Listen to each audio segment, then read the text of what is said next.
कभी सोचा है कि क्या होता है जब एक उभरता हुआ सितारा अपनी ही पार्टी के खिलाफ बगावत कर देता है? आज हम भारतीय राजनीति के एक ऐसे ही नाटकीय मोड़ की कहानी में उतरेंगे जिसने एक प्रमुख पार्टी की नींव ही हिलाकर रख दी। ये शब्द थे राघव चड्ढा के, और ये सिर्फ शब्द नहीं थे बल्कि एक सियासी भूचाल की पहली दस्तक थे। इसी एक बयान ने वफादारी और विचारधारा पर पूरे देश में एक नई बहस छेड़ दी। 7/10 सुनने में तो ये बस एक फ्रैक्शन लगता है ना? पर राजनीति में ये आंकड़ा ये एक बगावत की कहानी कहता है। ये दिखाता है कि ये टूट-फूट कितनी बड़ी थी। चलिए कहानी शुरू करते हैं।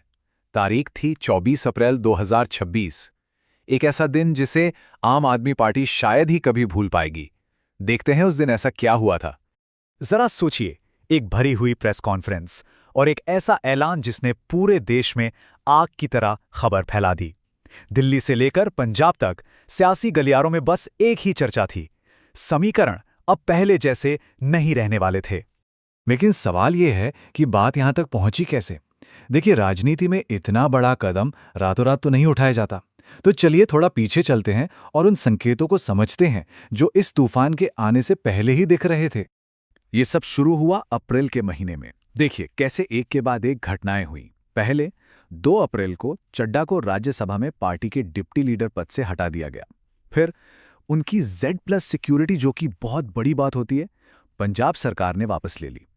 और ठीक उसी दिन केंद्र सरकार ने उन्हें Z सिक्योरिटी दे दी। ये सब महज इत्तेफाक तो नहीं हो सकता था ना? साफ संकेत थे कि पर्दे के पीछे कुछ बड़ा पक रहा है। और फिर पार्टी की तरफ से आया यह तीखा बयान।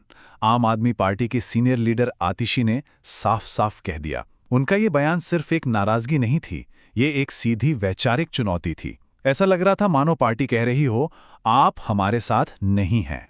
तो आरोप क्या क्या थे? चलिए एक एक करके देखते हैं। कहा गया कि वो संसद में पार्टी की लाइन फॉलो नहीं कर रहे थे। विपक्ष जब वॉकआउट करता तो वो शामिल नहीं होते थे। एक जरूरी महाभियोग प्रस्ताव पर भी साइन नहीं किया। और अरविंद केजरीवाल की गिरफ्तारी के बाद तो जैसे वो गायब ही हो गए। सबसे बड़ा आरोप कि वो बीजेपी के साथ कोई समझौता कर चुके हैं। मतलब इल्जामों की पूरी झड़ी लगा दी गई थी। तो ये तो थी पार्टी की कहानी, लेकिन हर कहानी के 2 पहलू होते हैं ना, है ना? अब देखते हैं कि इन सब पर राघव चड्ढा का क्या कहना था। तो इतने गंभीर आरोपों के सामने चड्ढा की तरफ से क्या जवाब आया? चड्ढा का जवाब आया एक वीडियो मैसेज के जरिए। और क्या जवाब था? मेरी खामोशी को मेरी हार मत समझ लेना। यह सिर्फ एक पॉलिटिकल स्टेटमेंट नहीं था, इसमें एक पर्सनल चुनौती थी, एक खुला ऐलान कि यह लड़ाई अभी बाकी है। तो उन्होंने अपने सफाई में क्या कहा? उनका दावा था कि पार्टी ही उन्हें संसद में बोलने से रोक रही थी। पार्टी के आरोपों को उन्होंने सफेद झूठ करार दिया। उनका कहना था कि वो तो जनता के मुद्दे उठा रहे थे, जैसे एयरपोर्ट पर खाने के दाम, बैंक चार्जेस। और वॉकआउट वाले आरोप पर उन्होंने कहा कि वो हमेशा विपक्ष के साथ खड़े थे। मतलब उन्होंने पूरी बाजी ही पलट दी और खुद को एक तरह से विक्टिम की तरह पेश किया।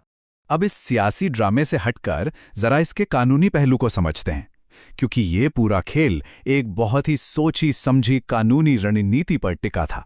भारत के संविधान में एक चीज है 10वीं अनुसूची, जिसे हम आम भाषा में एंटी डिफेक्शन लॉ या दल बदल विरोधी कानून कहते हैं। इसका सीधा सा मतलब है कि कोई भी सांसद अपनी मर्जी से पार्टी नहीं बदल सकता। अगर करेगा तो उसकी सदस्यता चली जाएगी।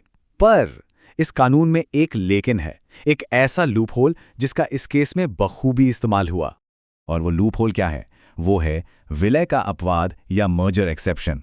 नियम ये कहता है कि अगर किसी पार्टी के कम से कम 2/3 यानी 2/3 सदस्य एक साथ मिलकर किसी दूसरी पार्टी में शामिल होने का फैसला करते हैं तो उसे दल बदल नहीं बल्कि विलय माना जाएगा, और ऐसे में किसी की भी सदस्यता नहीं जाएगी। ये एक तरह से कानूनी तरीके से पार्टी बदलने का रास्ता है। तो अब गणित समझते हैं। आम आदमी पार्टी के राज्यसभा में थे 10 सांसद। 10 का 2/3 कितना हुआ?